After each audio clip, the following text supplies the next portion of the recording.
अच्छा जी, हमारी investment appraisal, capital investment appraisal पे डिस्कशन जारी थी। 5 पेपर क्वेश्चन हम डिस्कस कर रहे थे। लास्ट क्वेश्चन हमने जो डिस्कस किया था that was question number 7, modern transport limited. तो कोई मसला मसाइल लास्ट लेक्चर से कोई चीज़ समझ नहीं आई तो पूछिए। मज़ीद कुछ क्वेश्चंस हमारे एजेंडा पे हैं जो इंशाअल्लाह आज और कल में हम कंप्लीट करके कल से probably we will be moving towards the next chapter इंशाअल्लाह ताला। तो आज जो हमारा पहला क्वेश्चन हमारे एजेंडे पे है दैट इज ऑटम 18 का क्वेश्चन 5। ऑटम 18 क्वेश्चन 5 आज हमारे एजेंडे पे है, हम उसको डिस्कस करेंगे।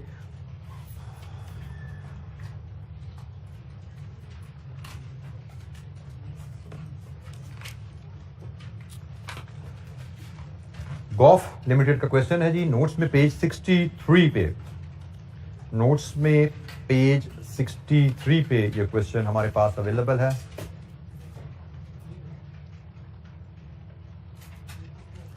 इस क्वेश्चन के दो पार्ट्स हैं। पहला पार्ट हमारा नेक्स्ट चैप्टर से रिलेट करता है जो भी हमने पढ़ना है, ठीक है, तो हम इसलिए इसको भी नहीं डिस्कस करेंगे। आप लेटेस्ट स्टेज पे जब हम नेक्स्ट चैप्टर पढ़ चुके होंगे फिर कभी रिवीजन में आएंगे तो इस रिक्वायरमेंट को पढ़ लीजिएगा। बड़ी सिंपल सी रिक्वायरमेंट है, नेक्स्ट चैप्टर पढ़ने के बाद इस रिक्वायरमेंट में कुछ भी नहीं है हमारे लिए। तो हम फिलहाल पार्ट बी पे फोकस करेंगे। पार्ट बी की रिक्वायरमेंट हमारी है on the basis of internal rate of return advise whether GL should acquire the new plant. IRR method use कीजिए और बताइए कि जीएल को प्लांट नया खरीदना चाहिए। 17 मार्क्स क्वेश्चन है जी, पार्ट बी हमारा। Goff limited is engaged in manufacturing and sale of a single product Smartex. The existing manufacturing plant is being operated at full capacity but production is not sufficient to meet the growing demand of Smartex. Plant है, हम production कर रहे हैं but production sufficient नहीं है, demand ज्यादा है। GL is considering to replace it with a new Japanese plant. The production capacity of the new plant would be 50% more than the existing capacity.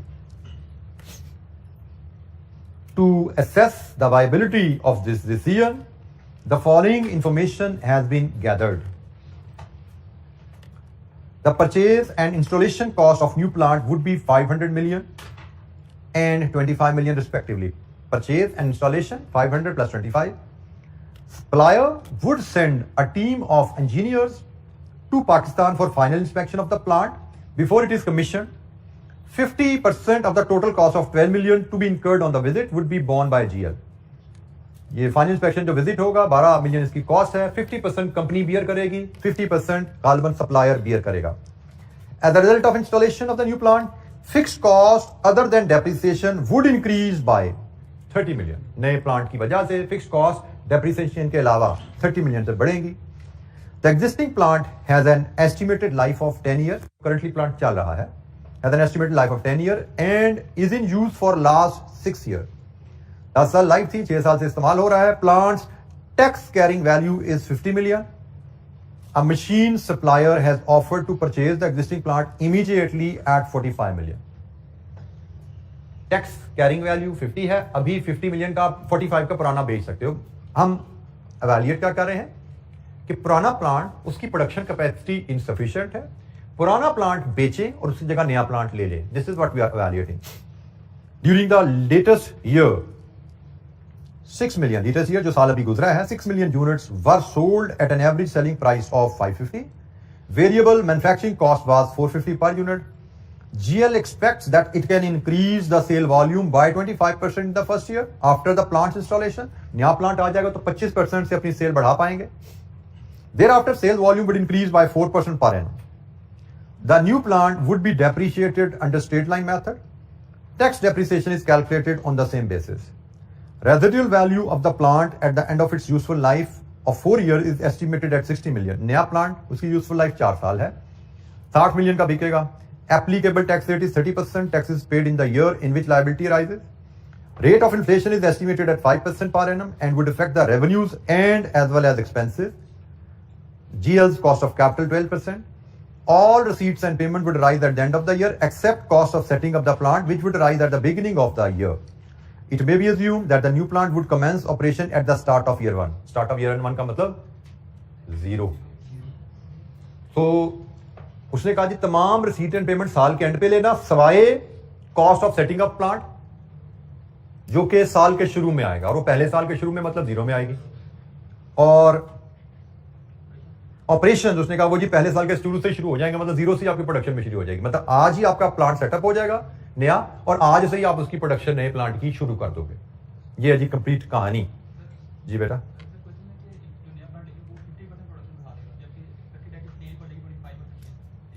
उसकी कैपेसिटी है 50% ज्यादा, कैपेसिटी 50% ज्यादा, कि 50% ज्यादा तक जा सकता है। नया प्लांट 50% ज्यादा यूनिट्स प्रोड्यूस कर सकता है। प्रोड्यूस तो हम उतने ही करेंगे ना जितनी डिमांड है, जितने के कस्टमर्स हैं। तो जनाब ये जी हमारे पास सवाल है, इसमें थोड़ी सी चीजें उसने ऐड की हैं जो इससे पहले सवालों में नहीं आई हमारे पास। एक चीज पुराना प्लांट जिसको बेच के फिर नया प्लांट लेना है, तो उस पुराने प्लांट की डिस्पोजल की इंप्लीकेशन भी देखनी पड़ेगी। दूसरी चीज, पुराना प्लांट ऑलरेडी उससे हम कुछ बना के बेच रहे हैं, तो अब नया प्लांट ले रहे हैं, उससे एडिशनल प्रोडक्शन एंड सेल आने वाली है। तो ये एक डिफरेंट चीजें हैं जो हमने इससे पहले डील नहीं की। तो चलें इनसे कैसे डील करना है उस पर तो बात करेंगे, लेकिन सबसे पहली चीज जो हमें फैसला करना होता है कि भाई क्वेश्चन में इन्फ्लेशन आ गई है तो हमें क्या कैश फ्लोज को इन्फ्लेट करना है।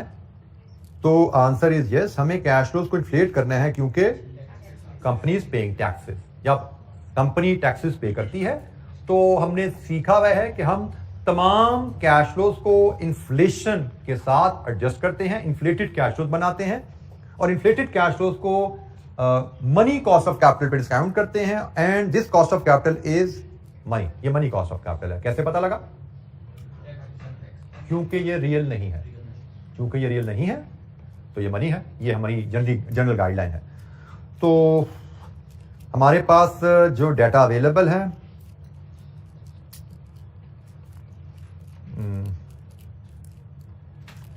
इनिशियल इन्वेस्टमेंट है, उसकी रेजिडुअल वैल्यू है, ऑपरेटिंग कैश फ्लोज हैं, टैक्सेस हैं।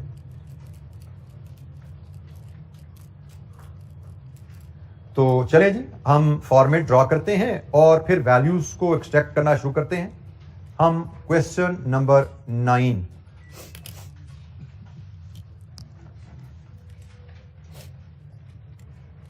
अच्छा जी, क्वेश्चन नंबर 9 स्टार्ट करते हैं फॉर्मेट से। हमारी इनिशियल इन्वेस्टमेंट 0 में हमने लेनी है और 4 साल लाइफ है, टैक्सेस भी सेम ईयर में है, और वैल्यूज हमें जो गिवन है इन्वेस्टमेंट की वो मिलियंस में है। तो हम मिलियन में डाटा लेके चलेंगे और 0 से लेके 4 तक हमें कॉलम चाहिए। हर साल कैश फ्लोज इन्फ्लेशन की वजह से बदलेंगे। Money cash flows money cost of capital पे डिस्काउंट होने हैं। 0 से लेके 4 तक हमें चलना है। तो जनाब हम सबसे पहले तो मेन अपना टेबल बनाते हैं। 0 1 2 3 4 टेबल की टॉप पे हम बताएंगे हम फिगर्स मिलियंस में ले रहे हैं। अच्छा जी, हमारी जो कैश फ्लोज हैं, एक इनिशियल कैपिटल इन्वेस्टमेंट है। इसमें हमने जो चीज सीखी हुई है कि हम 0 में इन्वेस्टमेंट ले लेते हैं और यहां पे रेजिडुअल वैल्यू एक ही लाइन में ट्रीट कर लेते हैं।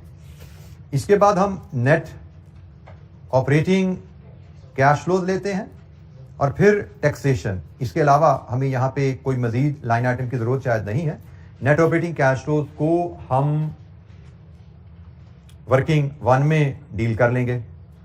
तो जब यहां पे टैक्सेशन ले ली तो ये जनाब नेट कैश फ्लोज आ जाएंगे। फिर हमें IRR लेनी है। कॉस्ट ऑफ कैपिटल हमें दी गई है 12%, तो हम 2 डिस्काउंट फैक्टर अभी चूज कर लेते हैं। एक डिस्काउंट फैक्टर हम 5% पे ले लेंगे, प्रेजेंट वैल्यू और नेट प्रेजेंट वैल्यू एट 5%। फिर दूसरा फैक्टर हम से 20% का ले लेते हैं, इस पे प्रेजेंट वैल्यू और नेट प्रेजेंट वैल्यू एट 20%। और फिर हम इंटरपोलेशन से IRR ले आएंगे। इंटरपोलेशन का फार्मूला वो भी जनाब हमारे पास अवेलेबल है और हमसे कहा गया है on the basis of IRR advise. फिर IRR कैलकुलेट करके हमें डिसीजन भी देना है, और डिसीजन हम देते हैं IRR वर्सेस 12%। ये हमारा डिसीजन होगा IRR वर्सेस 12% के ऊपर। हम IRR लाएंगे और 12% से कंपेयर करेंगे और फैसला दे देंगे कि हमारे लिए प्रोजेक्ट फीजिबल है या नॉट फीजिबल है। ये जी हमारा क्वेश्चन का कंप्लीट फॉर्मेट।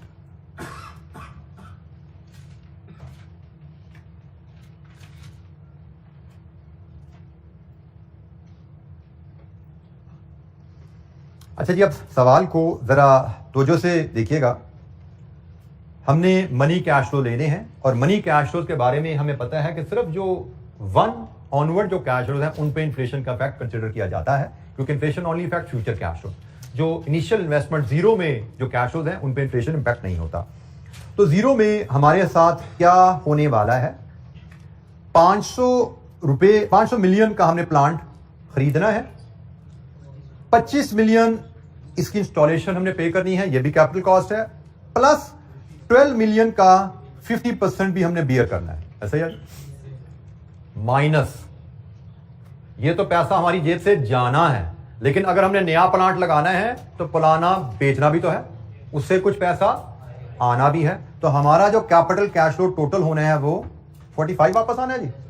तो जनाब ये हमारा टोटल कैपिटल इन्वेस्टमेंट हमारी जेब से निकलनी है। अगर हमने ये प्रोजेक्ट शुरू करने हैं तो हमारी जेब से कितना पैसा आउटफ्लो होना है, तो जनाब कितना आउटफ्लो होना है, 486 मिलियन हमारी जेब से आउटफ्लो होना है। जीरो में हमारा आउटफ्लो 486 है। और 4 साल बाद ये प्लांट जब हमने बेचना है तो हमें बताया गया है नोट नंबर 5 का आखिरी जुमला, इसकी रेजिडुअल वैल्यू 60 मिलियन है। रेजिडुअल वैल्यू के बारे में हम क्लियरली डिस्कस कर चुके हैं कि जनरल अजम्पशन हमारी रहती है रेजिडुअल वैल्यू मनी टर्म में है, इन्फ्लेटेड वैल्यू है, अनलेस इसके साथ लिखा हो रियल टर्म में रेजिडुअल वैल्यू 60 है। अगर वो लिखेगा रियल टर्म में रेजिडुअल वैल्यू तो ही हम उसको रियल टर्म समझेंगे। अगर वो इंडिकेशन देगा ये रियल टर्म है तभी हम इसमें इन्फ्लेशन ऐड करेंगे। उसने रेजिडुअल वैल्यू के साथ ऐसा कोई जुमला नहीं लिखा, उसने कहा रेजिडुअल वैल्यू 4 साल बाद 60 है, तो हमारी असम्पशन रहेगी ये मनी कैश फ्लो है 60। लीजिए जी, इनिशियल इन्वेस्टमेंट को हमने डील किया, नेट ऑपरेटिंग कैश फ्लो की तरफ जाना है हमें। तो नेट ऑपरेटिंग कैश फ्लो के लिए उसने जो हमें डाटा दिया हुआ है, प्राइस वेरिएबल कॉस्ट से कंट्रीब्यूशन आता है, वॉल्यूम से मल्टीप्लाई करें टोटल कंट्रीब्यूशन होता है, और फिर फिक्स कॉस्ट का भी जिक्र है। ठीक हो गया। तो ये उसने हमें इंफॉर्मेशन दी हुई है, हमें इस इंफॉर्मेशन को यूज करके ऑपरेटिंग कैश फ्लोज बनाने हैं। तो ऑपरेटिंग कैश फ्लो बनाने के लिए हम जो फॉर्मेट चूज करेंगे, इन्फ्लेशन रेट तो एक ही है ना, इसका मतलब प्राइस को और वेरिएबल कॉस्ट को अलग-अलग इन्फ्लेट करने की जरूरत नहीं है। हम कंट्रीब्यूशन पर यूनिट बना के उसको इन्फ्लेट करेंगे और उसको यूनिट से मल्टीप्लाई कर देंगे। अच्छा, जब हम वर्किंग 1 बनाते हैं नेट ऑपरेटिंग कैश फ्लो के लिए, 4 साल हमारा बिजनेस चलना है, तो 4 कॉलम में हम बनाएंगे वर्किंग।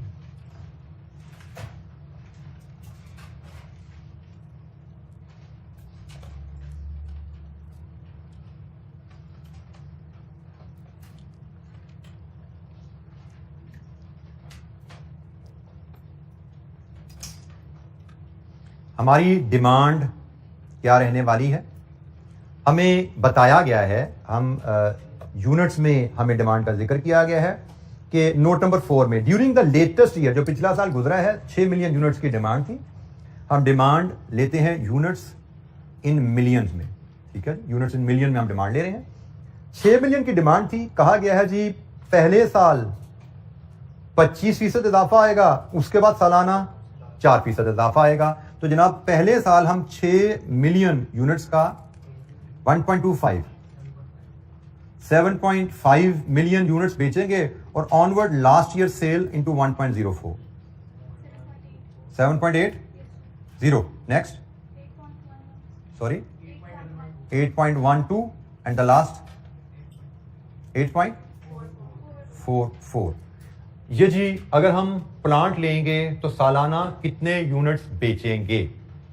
अच्छा, अब यहां पे आपको एक तवज्जो चाहिए, सालाना हम जरूर इतने यूनिट्स बेच रहे हैं लेकिन क्या ये सारे यूनिट्स नए प्लांट में इन्वेस्टमेंट की वजह से बिक रहे हैं? अगर नया प्लांट ना होता हमारे पास तो 6 मिलियन तो पहले ही बेच रहे थे। नए प्लांट की वजह से तो सिर्फ एडिशनल यूनिट बिक रहे हैं ना। तो ये रेलेवेंट कैश फ्लो की बात कहीं हुई थी। रेलेवेंट कैश फ्लोज क्या होते हैं? जो हमारे डिसीजन की वजह से बदले। तो रेवेन्यू, कॉस्ट या कंट्रीब्यूशन की बात करें तो भाई 6 मिलियन पे कंट्रीब्यूशन तो हम पहले ही कमा रहे थे, इस नए प्लांट की वजह से तो जो एडिशनल यूनिट्स का कंट्रीब्यूशन है वो हमें मिल रहा है। तो हम जनाब इसमें से लेस कर देंगे एग्जिस्टिंग सेल्स, तो हमें मिलेगा जी इंक्रीमेंटल सेल्स। एग्जिस्टिंग सेल्स हमारी 6 मिलियन की हैं, वो हम यहां से लेस करेंगे तो हमें मिलेगा हमारे नए प्लांट की वजह से सेल्स कितनी होने जा रही हैं। तो जनाब ये 1.50 million, 1.80 million, 2.12 million and 2.44 million, ये है जी नए प्लांट की वजह से सेल। डिसीजन मेकिंग में इंक्रीमेंटल कैश फ्लोज रेलेवेंट होते हैं। आपके फैसले की वजह से आपको एडिशनल इनफ्लो या आउटफ्लो आ रहा है, वो रेलेवेंट है। हम प्लांट नहीं भी लगाते तो 6 मिलियन तो पहले बेच रहे हैं। प्लांट लगाने की वजह से ये यूनिट्स हम बेच पाएंगे। अब इनको हम मल्टीप्लाई कर दें कंट्रीब्यूशन पर यूनिट के साथ, कंट्रीब्यूशन पर यूनिट के साथ, तो जनाब हमारा एनुअल कंट्रीब्यूशन आ जाएगा। और एनुअल कंट्रीब्यूशन में से हम लेस कर दें अगर इंक्रीमेंटल फिक्स्ड कॉस्ट, तो हमें नेट ऑपरेटिंग कैश फ्लोज मिल जाएंगे, जो कि हमारी पहली आइटम है जो हमें ऊपर एक्सटेंड करनी है। क्लियर थी बात? ये यूनिट्स हैं, यूनिट्स इन मिलियन, इनको हम कंट्रीब्यूशन पर यूनिट रुपीस निकाल के उससे मल्टीप्लाई करेंगे। Annual contribution rupees in million में आ जाएगा।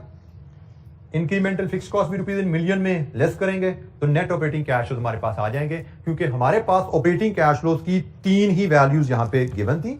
एक प्राइस थी और एक वेरिएबल कॉस्ट थी, वो यहां पे कवर हो जाएंगे, प्राइस और वेरिएबल कॉस्ट। और एक तीसरी आइटम फिक्स कॉस्ट है जो कि हम यहां पे कवर कर रहे होंगे।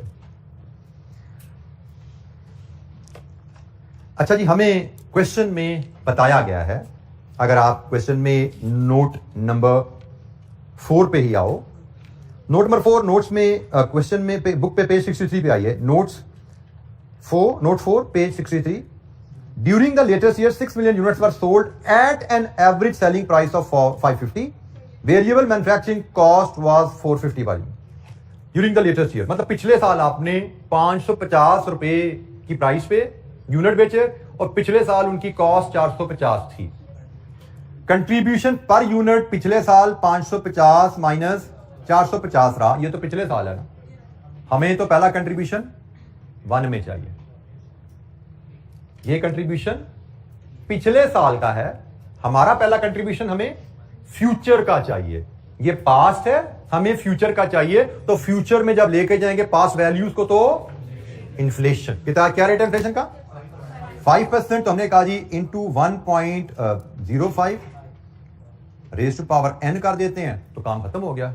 n हमें पता है correspond with the year, n correspond with the year. तो जनाब पहला कंट्रीब्यूशन कितना है? 105। दूसरा जी 110.25। तीसरा 1176। Last one 55। लीजिए जी, एनुअल कंट्रीब्यूशन आप यहां से ले आइए।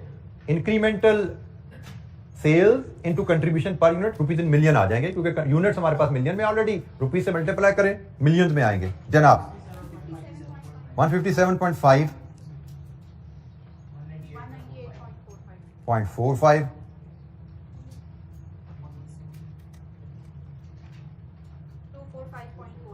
0.41, 296.5958।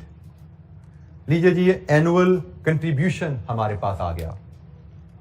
आपने क्वेश्चन को पढ़ते हुए बड़ा केयरफुली वैल्यूज कैलकुलेट करनी है और वैल्यूज की टाइमिंग को भी सेट करना है। ये value contribution 100 rupees per unit है और ये पिछले साल का है, लिखा हुआ क्वेश्चन में, ठीक है। ये पिछले साल का है, इसलिए जब हमने 1 का कंट्रीब्यूशन लेना है तो इन्फ्लेशन के बाद आएगा। 2 का contribution, 2 inflation, 3 inflation, 4 inflation. Annual contribution में से हम, बल्कि मैं इसमें यहां पे अगर एक वर्ड और ऐड कर दूं, इंक्रीमेंटल का वर्ड यहां पे मैं ऐड कर दूं। ये इंक्रीमेंटल सेल वॉल्यूम था और इंक्रीमेंटल सेल वॉल्यूम को हमने कंट्रीब्यूशन पर यूनिट से मल्टीप्लाई करके इंक्रीमेंटल एनुअल कंट्रीब्यूशन ले लिया। और अब हमें इंक्रीमेंटल फिक्स कॉस्ट लेनी है। इंक्रीमेंटल फिक्स कॉस्ट का नोट है जी हमारे पास, कौन सा? Note number 2। नोट नंबर 2 में कहता है as a result of installation of the new plant fix cost other than depreciation would increase by 30 million. अब मैंने आपको अभी यहां पे जुमला बोला कि आपको कैश फ्लो भी असेस करना है, उसका टाइमिंग भी असेस करना है, क्योंकि कैश फ्लो और टाइमिंग पता होगी तो इन्फ्लेशन सही ऐड करोगे। तो हमने कहा जी ये कैश फ्लो लेटेस्ट पिछले साल का है, तो इसलिए पहले साल के उसमें इन्फ्लेशन ऐड कर दो। Now what about this 30 million, क्या ये पिछले साल की कॉस्ट है? उसने कहा है कि भाई अगर आप ये प्लांट लगाओगे तो फिक्स कॉस्ट में 30 मिलियन का इजाफा होगा। पिछले साल की बात नहीं हो रही, अगले साल की बात हो रही है। इंक्रीमेंटल फिक्स कॉस्ट 30 होगी पहले साल, लेकिन इसके बाद 5% का इजाफा आएगा। लास्ट ईयर कॉस्ट इंटू 1.05, ये जिसकी वर्किंग बनेगी। ठीक हो गया? पहले साल की 30 आ गई, अब 30 into 1.05, 31.5। Another inflation 33.08, last one 73। लीजिए जी net operating cash flows, incremental contribution minus 127.50। अच्छा जी, net operating cash flows period 1 127.5, year 2 166.95, 2121.33.85। लीजिए जी, ये हमारे पास नेट ऑपरेटिंग कैश फ्लोज आ गए। इन ऑपरेटिंग कैश फ्लोज को अब हम एक्सटेंड करेंगे अपनी मेन शीट में। ऊपर जो हमारे पास डाटा है एनपी आईआरआर कैलकुलेशन का, लेट्स पोस्ट देम हियर। तो जनाब पहला कैश फ्लो 127.5 इनफ्लो, दूसरा कैश फ्लो 166.95 इनफ्लो, तीसरा कैश फ्लो 212.33, चौथा कैश फ्लो 261.85। अच्छा जी, अब हमने टैक्सेशन कैलकुलेट करनी है वैल्यू। टैक्स के लिए यू शुड रिकॉल, हमें यहां से आगे, अच्छा जी, नेट ऑपरेटिंग कैश फ्लोज से अब हमने टैक्सेशन पे जाना है। हम इसी वर्किंग को एक्सटेंड करते हैं और हमने क्या सीखा हुआ है, हमें क्या करना है। इसमें से फिक्स कॉस्ट ऑलरेडी माइनस कर चुके हैं, हमें लेस करनी है डेप्रिसिएशन। हमें टैक्स डेप्रिसिएशन माइनस करनी होती है। तो जनाब टैक्स डेप्रिसिएशन के लिए हमें क्या मेथड अवेलेबल है यहाँ पे? 25% स्ट्रेट लाइन। हमें स्ट्रेट लाइन मेथड अवेलेबल है और स्ट्रेट लाइन मेथड के तहत डेप्रिसिएशन हम यहीं पे कैलकुलेट कर लेते हैं। हमारी इनिशियल इन्वेस्टमेंट कितनी है प्लांट में?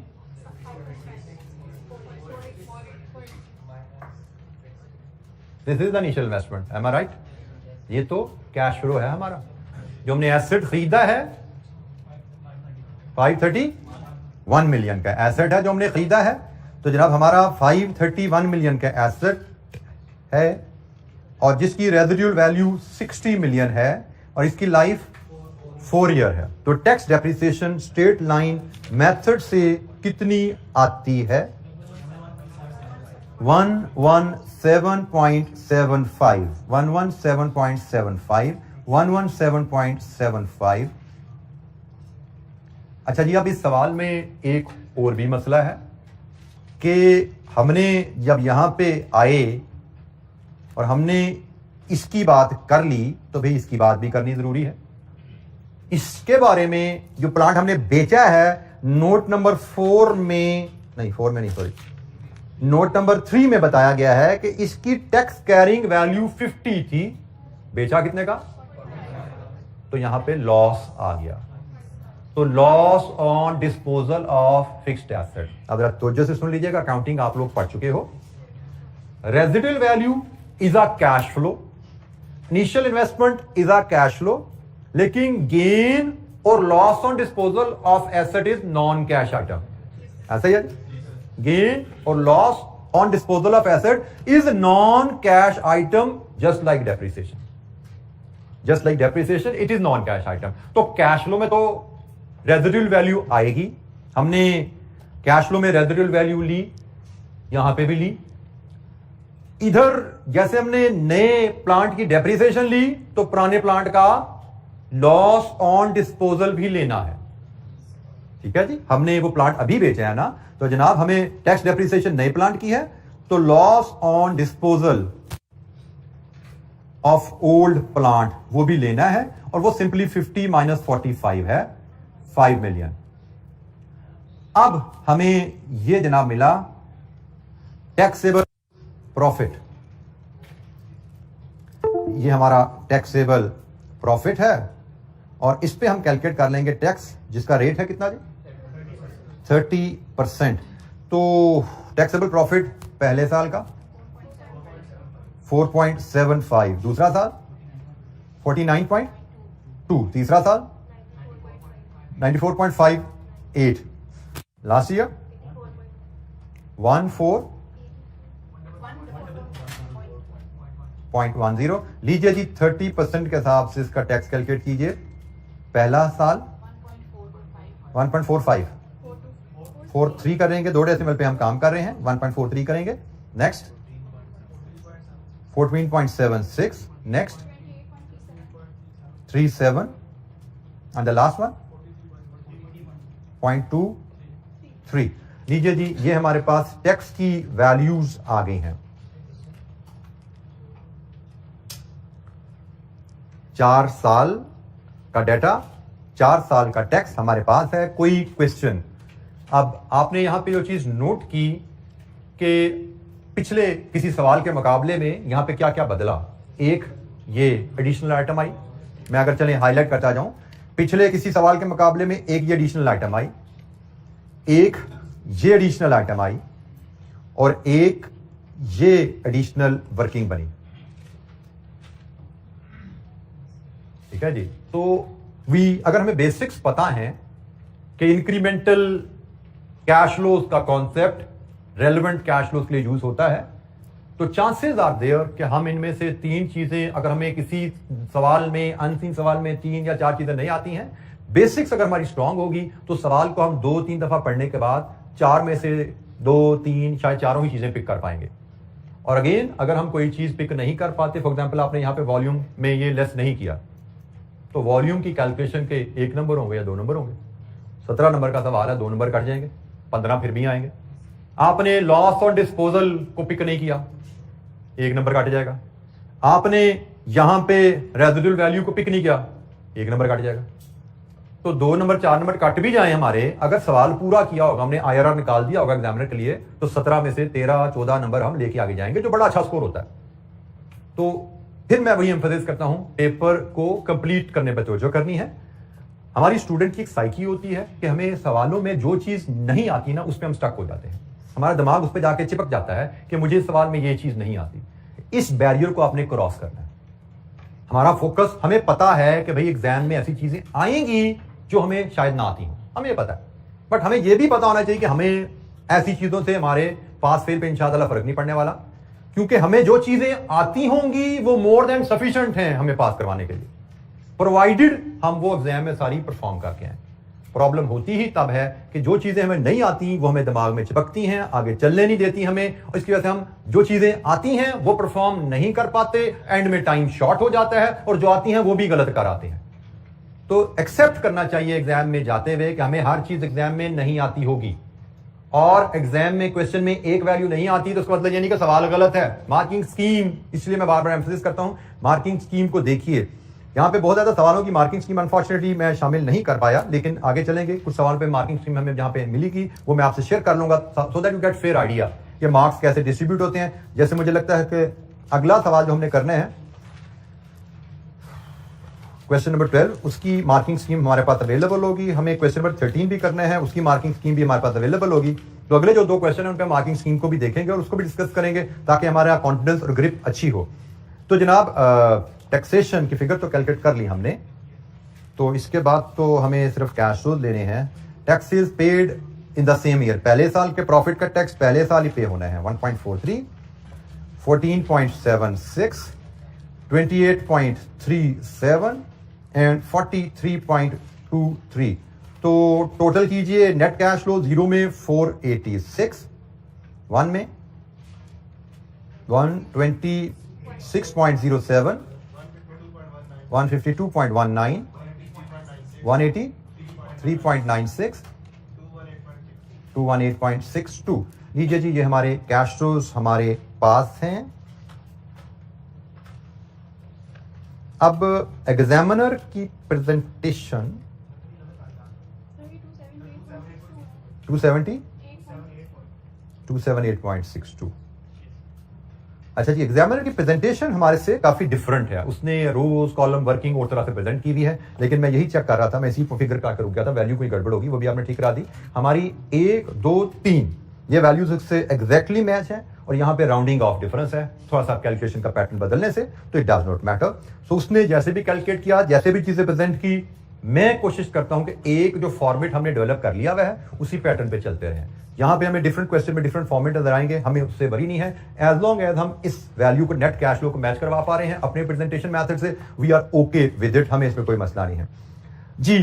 जरा IRR कैलकुलेट करके मुझे दिखाएं जरा, काफी देर होगी IRR हमने कैलकुलेट नहीं किया क्लास में, फटाफट इसको जरा IRR कैलकुलेट करके दीजिए जरा।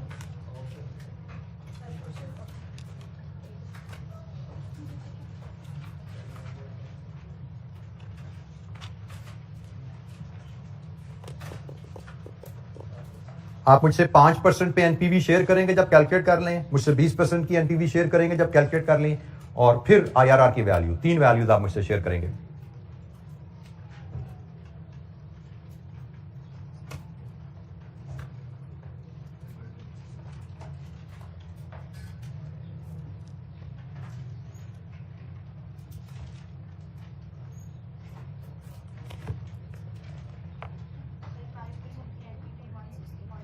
वन 60.30 पॉजिटिव, वेरीफाई करते जाइएगा जी। ये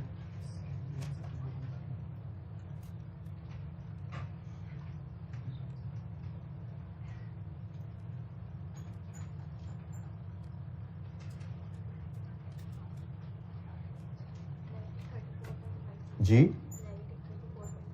34.56,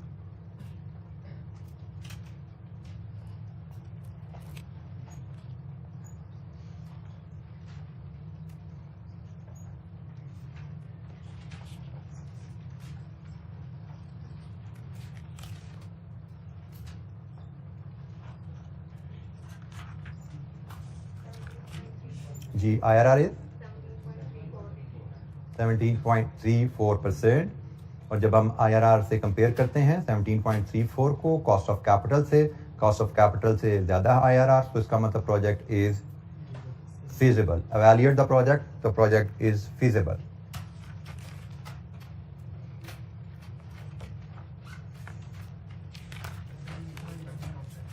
जी बेटा,